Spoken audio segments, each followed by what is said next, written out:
शेळ तळोजा मधल्या 14 गावांचा नवी मुंबईत समावेशाला गणेश नाईकांनी विरोध केला।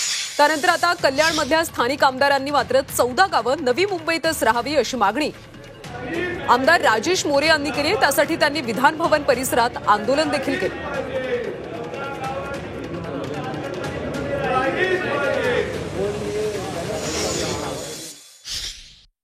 जो निर्णय झालेला आहे त्या गावचा विकास व्हावा ही आमची आणि स्थानिक आमचे आमदार मोरे साहेबांनी आमची मागणी आहे की त्या ठिकाणी ते 14 गावे नवीन मुंबई महानगरपालिकेमध्ये राहावे आणि त्या गावचा विकास व्हावा हीच आमची मागणी।